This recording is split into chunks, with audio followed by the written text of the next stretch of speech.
اعوذ باللہ السمیع العلیم من الشیطان الرجیم من ہمزہ ونفخہ ونفثہ وَإِذْ قُلْتُمْ يَا مُوسَى لَن نُؤْمِنَ لَكَ حَتَّى نَرَى اللَّهَ جَهْرًا فَأَخَذَتْكُمُ الصَّاعِقَةُ وَأَنْتُمْ تَنْظُرُونَ ثُمَّ بَعَثْنَاكُمْ مِنْ بَعْدِ مَوْتِكُمْ لَعَلَّكُمْ تَشْكُرُونَ۔ اور جب تم نے کہا تھا اے موسیٰ ہم ہرگز تصدیق نہ کریں گے تمہاری جب تک کہ ہم اللہ کو علانیہ طور پر سامنے نہ دیکھ لیں۔ تو پھر اس مطالبے پر تمہیں پکڑ لیا آسمانی بجلی نے اور تم دیکھ رہے تھے، پھر ہم نے زندہ کر دیا تمہیں تمہاری اس موت کے بعد، شاید کہ تم شکر ادا کرو۔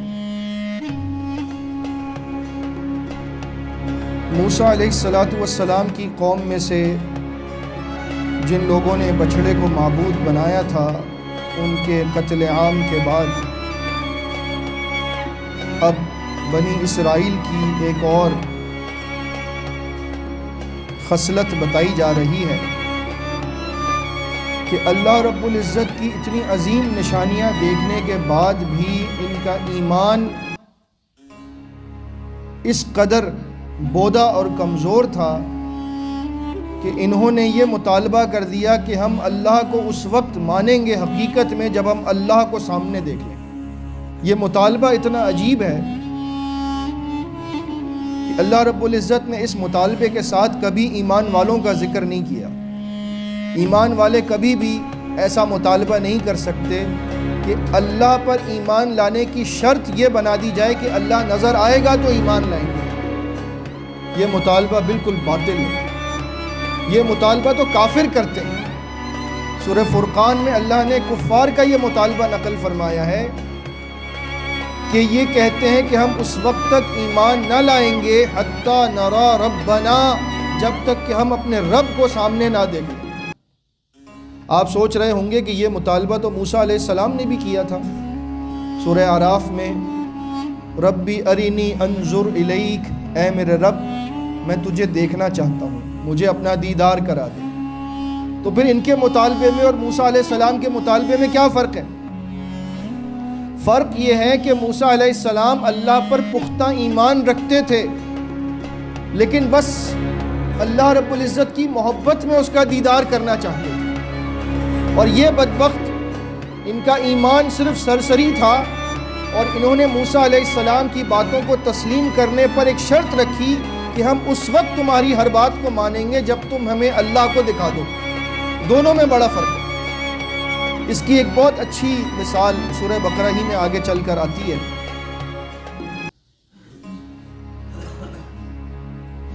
جب ابراہیم علیہ السلام نے اللہ رب العزت سے التجا کی، ربی ارینی کیف تحیی الموتیٰ، اے میرے رب تو مجھے دکھا دے کہ تو مردوں کو کیسے زندہ کرے گا۔ قال اولم تؤمن، اللہ نے سوال کیا ابراہیم کیا تم ایمان نہیں لاتے اس بات پر کہ میں مردوں کو زندہ کر سکتا ہوں؟ فرمایا بلا ولکن لیطمئن قلبی، اے میرے رب کیوں نہیں، ایمان تو لاتا ہوں لیکن میرے دل کو اطمینان مل جائے گا اگر میں کچھ دیکھ لوں۔ تو اطمینان قلبی کے لیے مطالبہ کرنا اور چیز ہے، اور ایمان لانے کے لیے مطالبہ کر دینا کہ ایمان لاؤں گا اگر تم یہ کام کرو گے، یہ کافروں کا کام ہے، یہ ایمان والے نہیں کر سکتے۔ تو ابراہیم علیہ السلام سے اللہ نے فرمایا تمہاری تسلی کر دیتے ہیں، قال فخذ اربعۃ من الطیر، ایسا کرو 4 پرندے پکڑو، فصرہن الیک، انہیں اپنے ساتھ مانوس کر لو، کچھ وقت اپنے ساتھ رکھو، وہ تم سے مانوس ہو جائیں، پھر ان کو ذبح کر دو۔ ثم اجعل علی کل جبل منہن جزءا، پھر ان کے ٹکڑوں کو جو تم نے ذبح کر کے بنائے ہیں پہاڑ کے اوپر رکھ دو۔ ثم ادعوہن، پھر ان کو دور سے آواز دو، یأتینک سعیا، وہ دوبارہ پرندے بن کر تمہارے پاس آ جائیں ہمارے حکم سے۔ وَاعْلَمْ أَنَّ اللَّهَ عَزِيزٌ حَكِيمٌ، تو جان لو کہ اللہ زبردست ہے اور حکمت والا ہے۔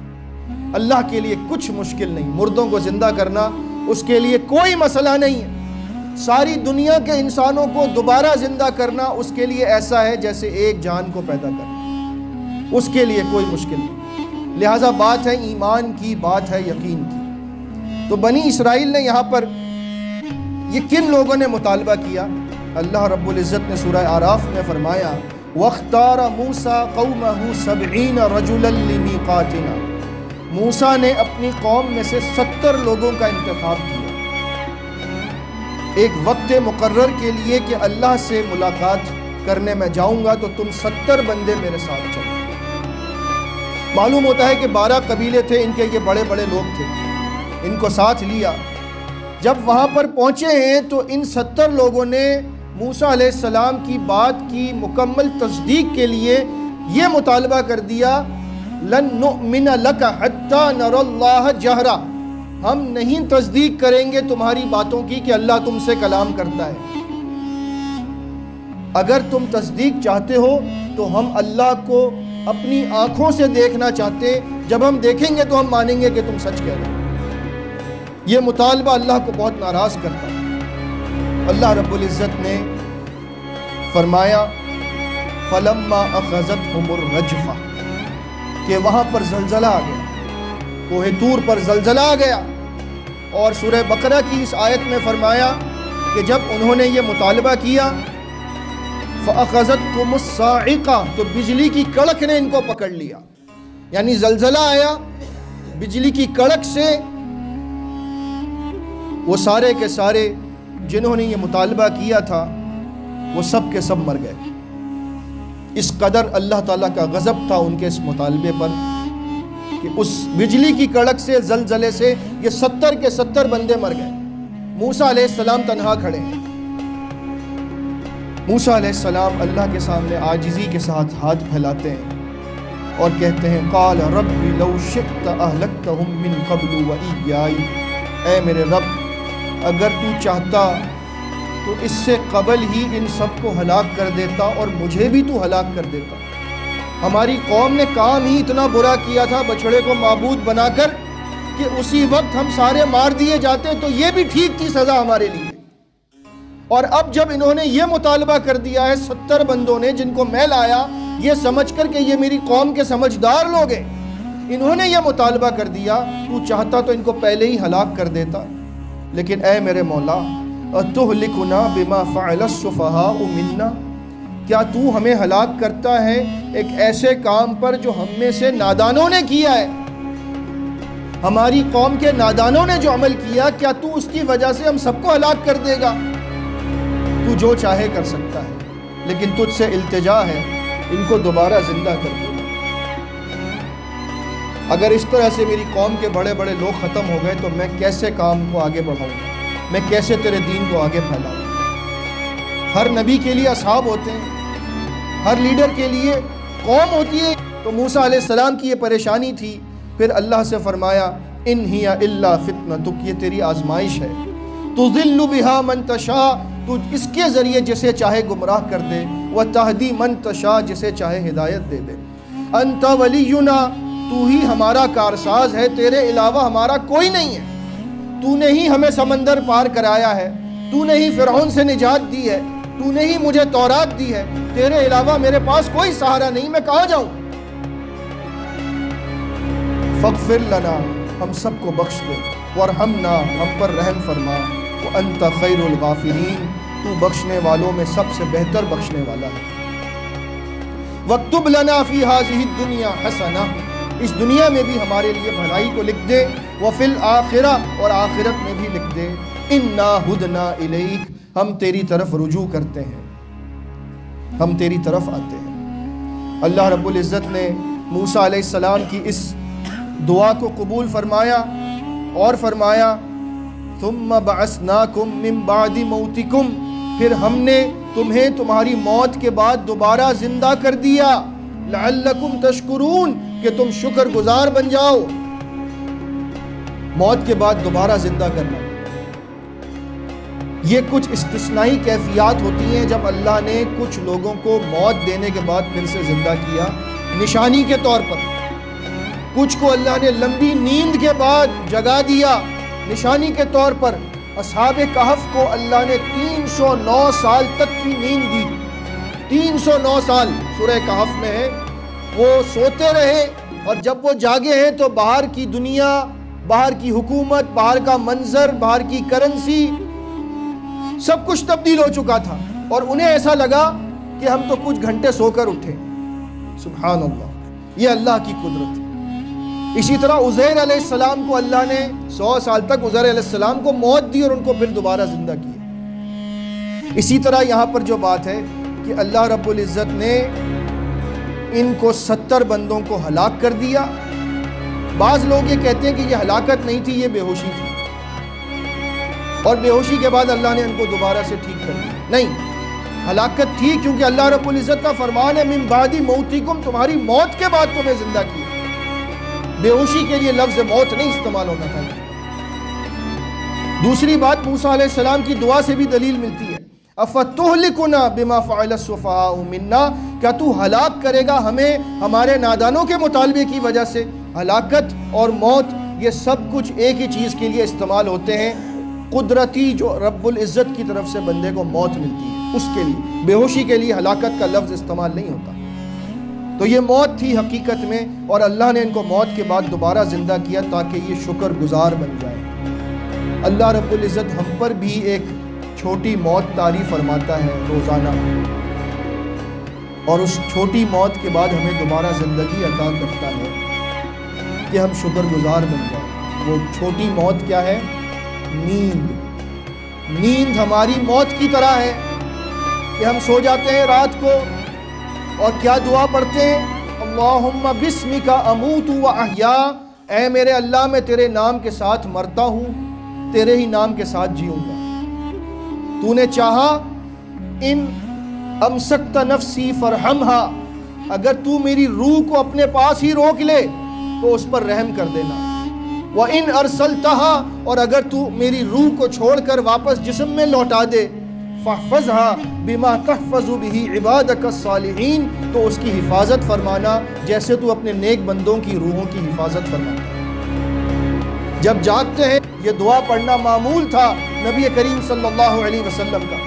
الحمدللہ الذی احیانا بعدما اماتنا وإلیہ النشور، سب تعریف اللہ کے لیے جس نے ہمیں مرنے کے بعد دوبارہ زندہ کر دیا اور ہم قیامت کے دن اسی کی طرف لوٹ کر جائیں گے.